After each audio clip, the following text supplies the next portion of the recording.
네, 최진봉의 시사 포커스 시작합니다. 오늘도 성공회대 신문방송학과 최진봉 교수와 함께합니다. 교수님 안녕하십니까? 예, 안녕하십니까? 예, 자 어제 있었던 법사위 국정감사 대검찰청 감사가 있었습니다.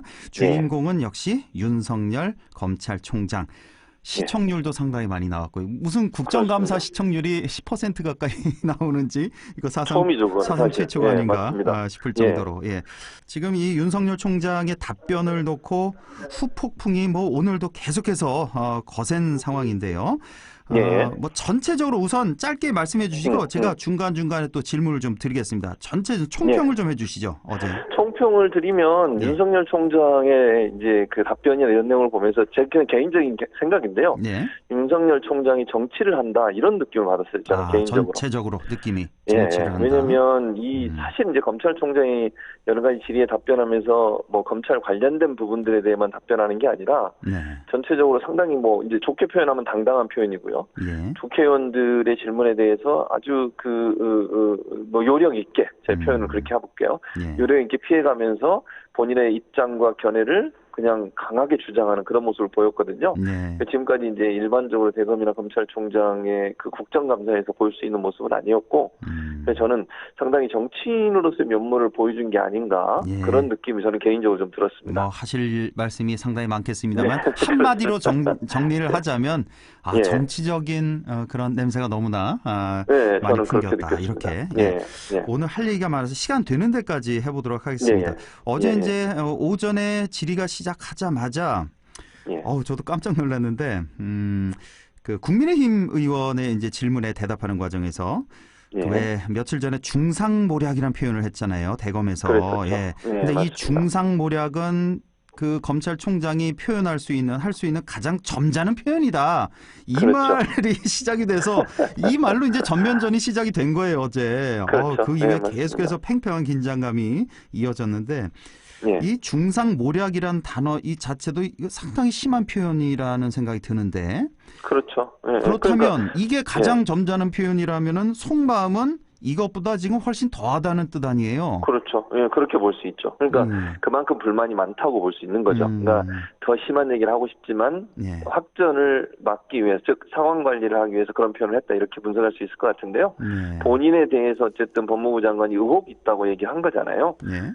그런데 여당 의원들에 대한 조사만 많이 하고 야당 의원들의 조사를 안 한 것은 뭔가 정치적 의도를 갖고 한 게 아닌가라는 의혹에 대해서 법무부 장관이 지적을 했고 거기 윤 총장이 일정 부분 개입돼 있을 수 있다는 의혹을 제기했기 때문에 거기에 대한 강한 반발을 했다 이렇게 보여지는 게 맞을 것 같고요.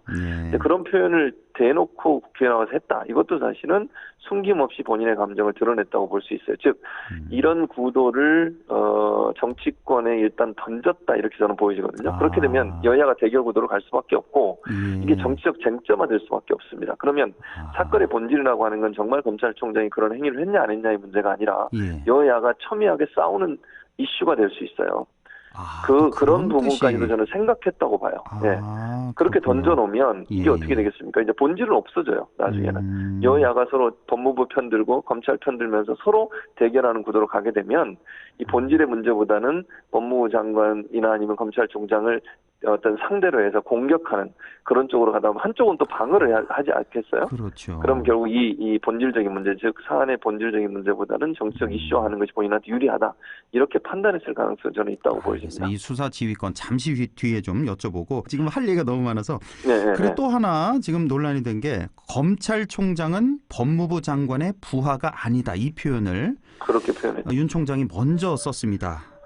자, 이거 좀 논란이 계속되고 어제도 설전이 굉장히 오가고 했는데 이거 어떻게 봐야 됩니까? 이 발언은? 저는 이 단어를 일부러 저는 부하라는 단어를 썼다는 생각이 들어요. 이것도 역시 철저히 준비된 말이군요. 준비된 말이라는 생각이 들어요. 왜냐하면 부하라는 말이 주는 의미가요. 마치 군대의 상하기관에 있는 상관과 부하라는 느낌을 주는 거잖아요. 그러니까 이 군대 용어잖아요. 요즘에 쓸 수 있는 그 군대에서나 지금 쓰는 표현이잖아요. 그런 표현을 일부러 써서 그럼 결국 법무부 장관이 마음대로 자기가 원하는 대로 가고 있다라는 뉘앙스를 풍기는 거예요. 그 말 자체가. 왜냐하면 뭐 인사도 그렇고 인사 문제도 얘기를 했고요. 또 지시를 뭐 수사지휘권을 박탈한 것도 본인은 부하가 아니라는 표현을 통해서 저는 그걸 반발했다고 보여지거든요. 그런데 검찰청법에 보면 검찰의 사무를 총괄하는 사람은 법무부 장관이에요. 법무부 장관이 검찰 사무를 검찰의 총괄한다. 모든 사무를 총괄한다 이렇게 돼 있어요. 예. 그리고 검찰청에 검찰총장을 둔다고 돼 있고요. 그러면 법제상으로 보면 검찰총장을 법무부 장관이 지휘 감독하는 건 분명한 사실입니다. 그건 뭐 법적으로 돼 있는 거니까요. 예. 그 자체 그러니까 지휘 감독이라는 말을 부하란 말로 바꿔서 얘기를 함으로써 부당하게 본인이 지금 피해를 당하고 있다라고 하는 부분을 강조하는 의도가 있었다고 보여져요. 또 하나 지금까지 법무부 장관이 지시했던 모든 내용은 합리적이지 않다. 그리고 검찰의 독립성을 훼손했다.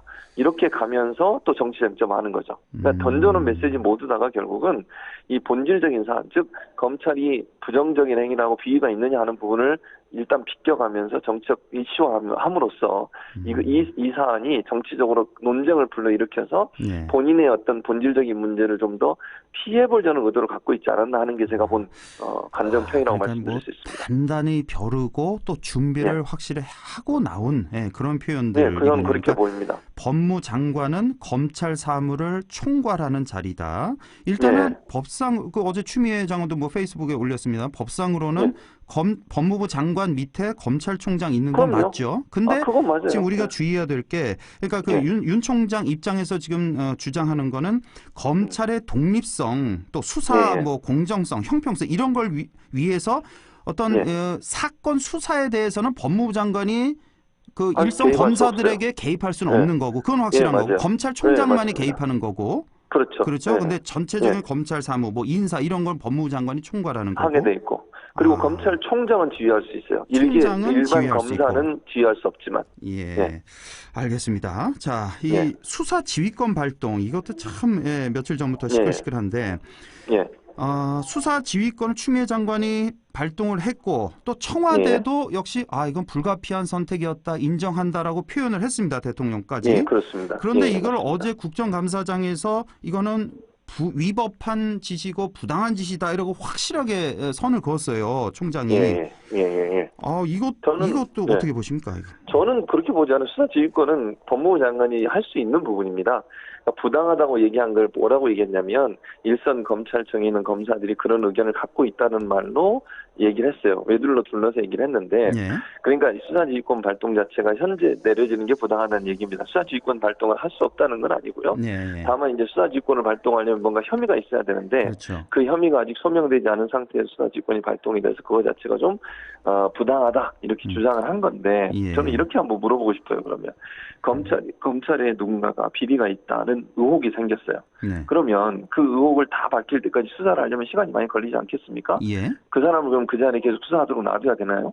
제가 이렇게 반문하고 싶어요, 사실은. 무슨 말씀이냐면 수사지휘권이 발동돼야 될 분명한 이유가 있는 것은 검찰의 수장인 검찰총장이 의혹을 받고 있는 상황이에요. 지금 물론 김봉현 씨의 말이 100% 맞는지 안 맞는지는 아직은 모르겠습니다만 그런데 그러면 현직 검찰총장을 대상으로 수사를 해서 그 진실관계를 다 밝히는 데는 얼마나 많은 시간이 소요되겠습니까? 그럼 그 사이에 그 사람이 계속 그 자리에 앉아서 만약에 수사를 지휘한다고 하면 공정한 수사가 되겠냐는 거죠. 또 중간에 만약의 경우에 의혹이 사실이라고 하면 또 중간에 뭐 증거를 인멸하거나 아니면 일정 부분 본인한테 유리한 쪽으로 수사를 이렇게 전개할 가능성도 있지 않겠어요? 그런데 그런 상황에서 그러면 의혹이 있는데도 불구하고 수사가 완전히 마무리되지 않았으니까 수사지휘권 발동하면 안 된다. 이런 논리거든요. 그래서 저는 그렇게 얘기하면 어떤 의혹이 있는 모든 사람에 대해서 그냥 놔둬야 되는 상황이 돼요.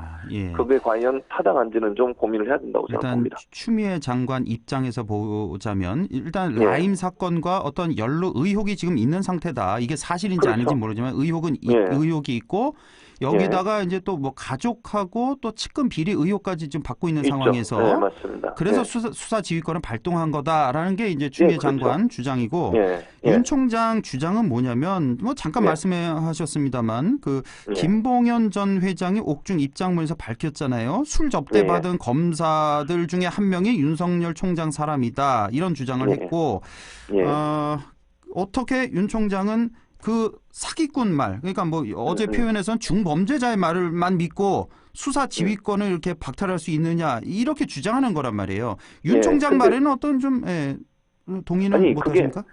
동의를 못하죠. 왜냐하면 법무부가 자체 조사를 했어요.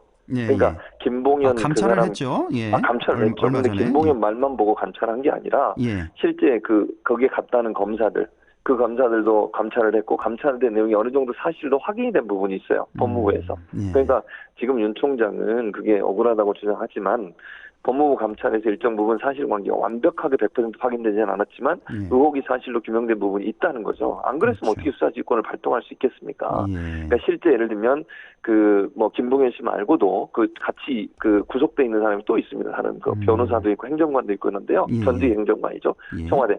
이 사람들을 대상으로 해서 수사를 했고 조사를 해서 감찰 내용을 근거로 봤을 때 상당한 의혹의 많은 부분이 사실에 부합하는 부분이 있다는 게 판단됐기 때문에 수사지휘권을 발동을 한 거예요. 예. 근데 그걸 마치 김봉현 개인의 말만 듣고 했다는 식으로 얘기를 하시는데 3일 동안 이미 감찰을 통해서 나온 내용도 일정 부분 반영됐다고 볼 수 있을 것 같습니다. 그 김봉현 전 회장의 그 옥중 서한문, 입장문, 예. 이게 상당히 방대하다면서요? 그 페이지 수로 뭐 14페이지인가요? 뭐 15페이지에 달할 정도로. 근데 그 주장이, 그러니까 윤 총장 말했듯이 그 사기꾼 그 중범죄자의 말 이렇게 치부해 버릴 것인가? 근데 그게 또 아닌 게. 그 김봉현 씨 주장이 사실로 확인이 됐습니다. 어제 뉴스에서 보니까 특수부 출신의 그 모 변호사 그리고 현지 검사들이 룸사롱 접대를 받았다. 룸사롱 종업원과 인터뷰를 한 뉴스가 나갔습니다. 맞습니다. 그래서 그 확인이 그렇습니다. 됐습니다. 그 같이 간 게. 맞습니다. 이렇게 되면 또 완전히 또 얘기가 김봉현 씨의 주장이 상당히 또 신빙성을 갖게 되는 거 아니겠습니까? 이렇게 그렇죠. 되면. 그러니까 지금 상황에서는 이게 김봉현 씨 말이 100% 맞냐 안 맞냐 우리 단정적으로 얘기할 수 없지만 지금 말씀하신 것처럼 언론사에서 취재를 해보니 또 일정 부분 맞는 부분이 있다는 거죠. 또 법무부도 자체 검찰을 해보니까 일정 부분 사실에 부합된 내용도 있고 그럼 이걸 완전히 무시할 수 있는 상황은 아니라고 봐요. 저는 야당한테도 묻고 싶어요. 처음에 김봉현 씨가 재판에 나와서 강기정 전 수석 얘기했잖아요. 그때 뭐라고 그랬습니까? 이건 무슨 여권의 게이트다 그랬습니다. 청와대 게이트다 그랬고요. 그렇습니다. 그때는 그렇게 주장을 하셔놓고 이제 와서 이건 또 사기꾼 말이라고 얘기를 하면 국민들이 볼 때 정치적 자기 노를 자기에게 유리한 쪽으로만 분석하고 판단한다는 비판을 받지 않을 수가 없다는 생각이 듭니다. 자, 그리고 사실 조금 의문이 드는 게 지금 상당히 이제 1차, 2차 폭로를 했고 김봉현 씨가 앞으로도 더 나올 가능성도 많이 있어 보이고 일단 그런데 이렇게 폭로전에 임하는 김봉현 씨 그 속내 왜냐하면 이렇게 폭로함으로써 본인도 이런 향응 뭐 검사들 변호사 향응 자신이 제공을 한 거잖아요. 그렇죠. 이 죄도 추가가 될 거고 뇌물도 또 공여했다면서요. 그 야권 정치인에게. 그럼 뇌물 공여죄가 또 추가가 된단 말이에요. 그렇죠. 그럼 왜 이렇게 본인이 큰 손해를 보는데 이런 폭로를 할까? 뭐 검찰에 대한 어떤 뭐 배신감 때문일까? 맞아요. 뭐 자포자기 상태일까? 뭐 어떻게 봐야 됩니까? 저는 검찰에 대한 배신감이라고 봐요. 무슨 말이냐면 그 김봉인이 쓴 2차 편지에 보면 그런 얘기했어요. 검찰이 자기 도피를 도와줬다고 그래요. 그러니까요. 근데, 그것도 참 충격적이었어요. 그렇죠. 그런데 경찰에 체포가 되거든요. 그 사람이 도피 현장에 있다가 경찰에 체포가 됐는데 본인은 그게 너무 이상하게 느낀다고 저는 생각해요. 왜냐하면 잠깐만요. 검찰이 도피를 도와줬다는 건 다 아는데 그렇죠. 검찰이 체포한 게 아니라 경찰이 체포를 한 거였어요. 한 5개월인가 도망 다녔잖아요. 그렇죠. 그때 도망 다닐 때 돈도 그러니까 도피 자금도 지원해주고 대포 전화 이런 거 있잖아요. 대포폰이라고 그러죠. 이런 것도 지원해주기 때문에 아는 사람이 몇몇에 불과하다는 거예요. 그렇겠죠. 그러면 김봉인 입장에서 본인이 체포됐을 때 왜 체포됐다고 생각을 할 수 있겠습니까? 경찰에 알린 거 그렇다고 보는 거예요. 없다. 그러니까 쓸모 있을 때는 여당 정치인들에 대한 어떤 핍박, 억압 이런 걸 위해서는 본인을 열심히 이용해 먹다가 이제 필요가 다 떨어지니까 검찰이 일부러 본인을 경찰한테 얘기해서 잡아가겠다라고 저는 생각한다고 봅니다. 그런 배신감. 그러니까 이용만 당했다 이런 배신감이 있을 거라고 봐요. 그러니까 검찰 입장에서는 그렇다고 이 사람을 계속 비호할 수는 없잖아요. 그러니까 결국 이제 끈을 떼고 어쨌든 나임 관련해서 피해자들에 대한 거는 분명히 김봉현이 잘못했으니까요. 사기죄로. 그건 처벌받아야 되고 그걸 검찰이 계속 이용할 수 없으니 여당 정치인 관련된 정보만 쏙 빼먹고 본인이 배신당했다. 이렇게 지금 판단한 게 아닌가. 지금 저 개인 추측입니다. 이건 물론.